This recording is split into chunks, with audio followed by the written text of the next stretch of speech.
M.A.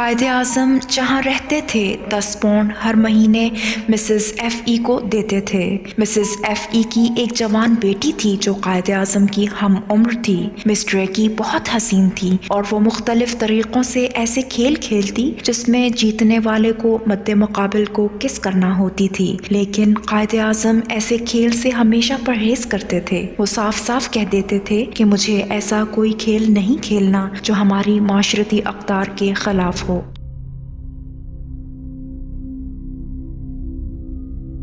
Quaid Azam پڑھتے رہے اور انہوں نے برطانوی عجائب گھر کی لائبریری کی ٹکٹ بھی لے لی۔ وہاں جا کر وہ مزید پڑھتے رہے اور مختلف بڑے بڑے سیاستدانوں کی تقاریر اور ان پر کھلی تنقید، یہ سب کچھ ان کے اصولوں کا حصہ بنتا جا رہا تھا۔ وہ جمہوریت کا نادر نمونہ بنتے جا رہے تھے۔ 2 سال کے عرصہ میں انہوں نے لنکنز ان سے بیرسٹری کا امتحان پاس کر لیا، جبکہ ان کی عمر اس وقت 18 سال کی تھی۔ گاؤن اور کیپ کے لیے قائد کو مزید رکنا پڑا۔ قائد اعظم نہ صرف پڑھائی کرتے تھے بلکہ وہ مختلف سوسائٹیوں میں بھی جاتے تھے۔ لندن میں پہلے سال ہی انڈین اسٹوڈنٹس یونین جو کہ ورلپول میں تھی، آپ کی ملاقات دادا بھائی نیرو جی سے ہوئی جو کہ بمبئی کے ایک پارسی لیڈر تھے اور لندن میں ان کا عرصہ دراز سے کاروبار تھا۔ وہ الیکشن پر کھڑے ہو گئے۔ لارڈ سلیبری نے انہیں بلیک مین کہا تو قائد اعظم نے اس دن سے دل میں ٹھان لی کہ اگر یہ لوگ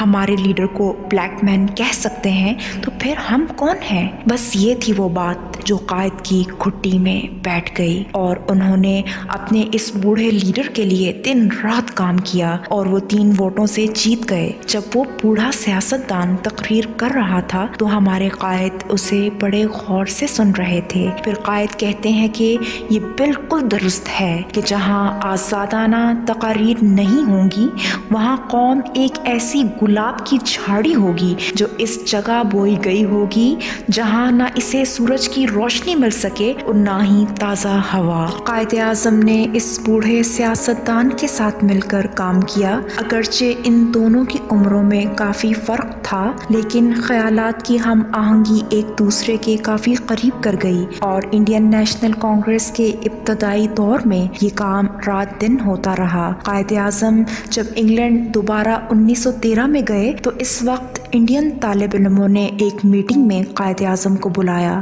کاکسٹن ہال لندن میں اس میٹنگ میں قائد نے سب سے کہا کہ وہ زیادہ سے زیادہ سیاسی کاموں میں دلچسپی لیں لیکن اپنی پڑھائی سے زیادہ مقدم کسی چیز کو نہ رکھیں۔ اس طرح سینٹرل ایسوسی ایشن آف انڈین اسٹوڈنٹس لندن کی بنیاد رکھی گئی۔ قائد اعظم انگلش کے مصنفین اور شاعروں کی کتابیں کافی حد تک پڑھتے تھے اور خاص کر شیکسپیئر کے ڈراموں کو وہ بے حد چاہتے تھے۔ اولڈ وک میں وہ شیکسپیئر کے ڈراموں کو دیکھنے جایا کرتے تھے۔ اگرچہ لندن میں رہتے ہوئے ان کا مالی بجٹ کافی کمزور ہو گیا تھا لیکن انہوں نے ہمت نہیں ہاری۔ کچھ عرصے تک شیکسپیئر کے کرداروں کو دیکھ دیکھ کر قائد کے دل میں ایک خواہش ابھری کہ وہ بھی آرٹ لائن میں آ جائیں اور ان کو جو آفر ہوئی وہ ایک معمولی سی تھیٹر کمپنی کی تھی جو کبھی کبھار شیکسپیئر کے ڈرامے اسٹیج پر لاتی تھی۔ قائد کا ان دنوں دل چاہتا تھا کہ وہ اولڈ وک پر ایک بڑا جاندار رول رومیو کا کریں لیکن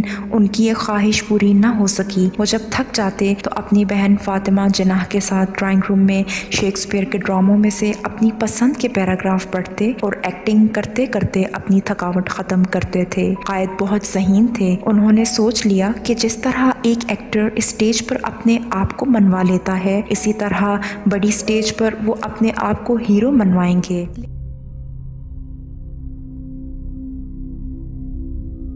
لنکنز ان کے عشائیے اب ختم ہو چکے تھے اور قائد اب اپنے آپ کو 4 سال بعد واپس کراچی لانے کی سوچ رہے تھے۔